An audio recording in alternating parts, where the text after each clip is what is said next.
Ruminations on the nation. Observation 1. The most important and fundamental feature of a nation is its military. A nation may lack hospitals, roads, or schools, may offer no respect or protection for its people, but it will definitely have a military. Based on the ability to inflict violence and fight wars, the nation secures its foundation.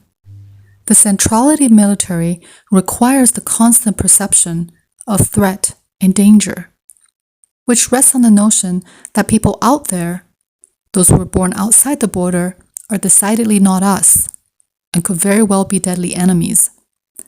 This military is always necessary and will always come before everything else.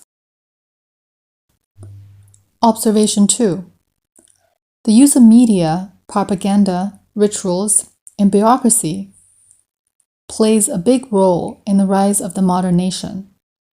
From the day we were born, we're being identified as Germans, Americans, Chinese, and so forth, and are taught to love and be proud of our country. But as human beings, we're perfectly capable of developing love and pride for a place on our own. And if we don't, it is not because we're stupid and dumb and need our government to instruct us. It might just be that we're more attracted to a different climate, culture, or people than the ones that we're born into, or we simply wish to pursue better opportunities.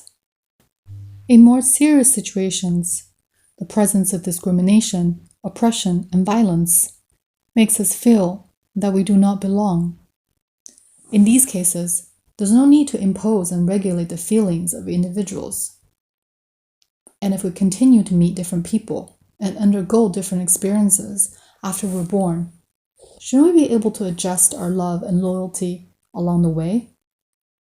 If we believe that identity is self-forming rather than determined by parents, then how can it already be established at birth? Number 3.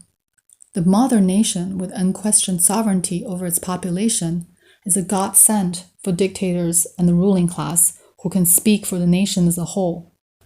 For them, opponents and dissenters and minorities simply become enemies of the people and traitors to the country.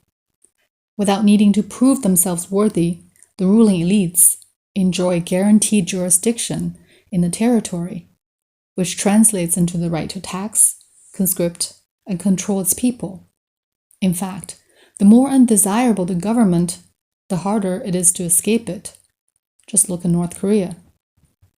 Throughout history, whenever there are relationships in which one side is bound to the other without choice, recourse, and exit, tyranny is born. One example is the master-slave relationship, and the other is the traditional marriage in which the woman cannot easily file for divorce, but the husband can pretty much do anything. We no longer accept these unfree relationships, but we still believe groups and individuals should be tied to the place of their birth.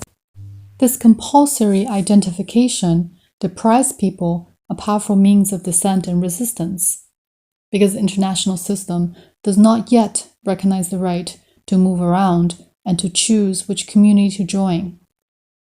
Very similarly, at one point in history, we chose not to support women to be independent or slaves to be free of masters.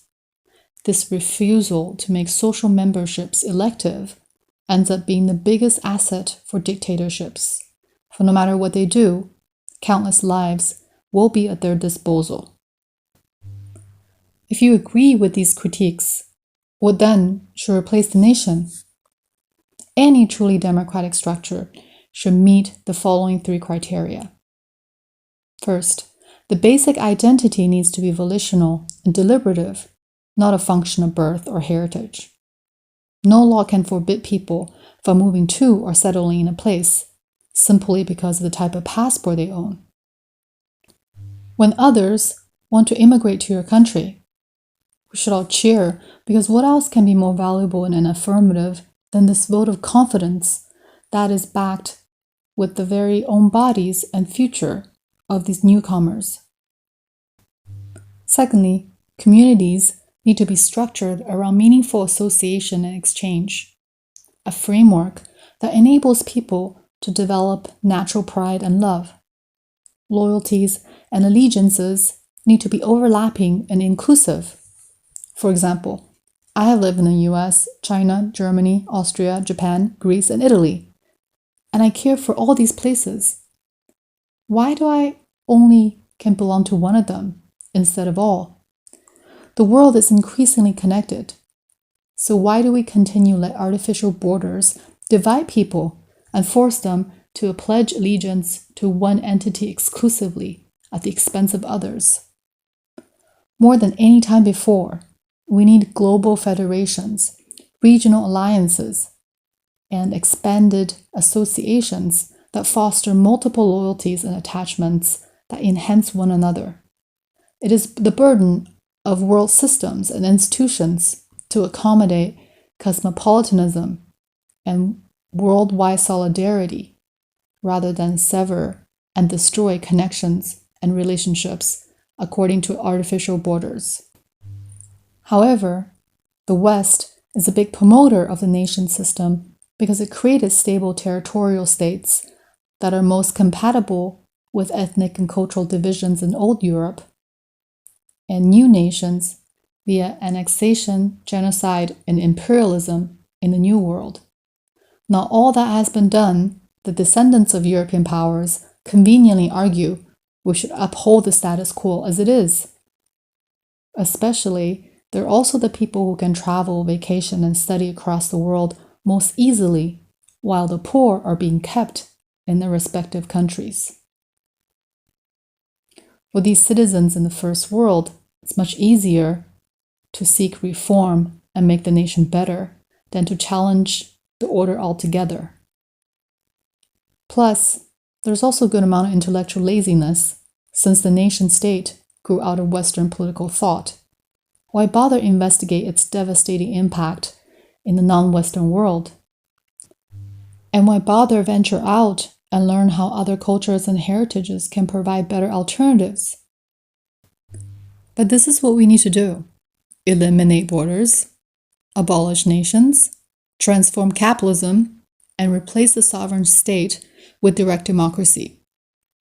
As you can see, as a very sweet goddess, I ask very little from humans, so there's every reason to make me happy.